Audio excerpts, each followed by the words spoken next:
Pansin niyo po ba yung wall ko? Yan. Yan, yan. Palibot po yan.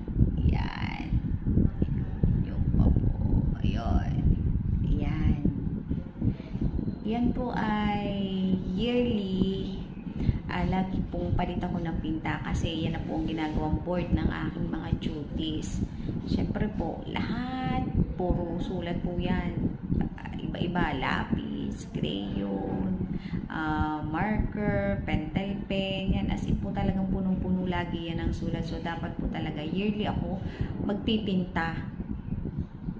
So, nakita ko po na taon-taon na nga po akong nagpinta. Ang ginawa ko na lang po is akin na lamang pong pinintahan ng ganyan. Yan, kinover up ko na lamang po yung mga sinulatan ng bata. Kaya po yun ikakalhati ang may drawing. Yan.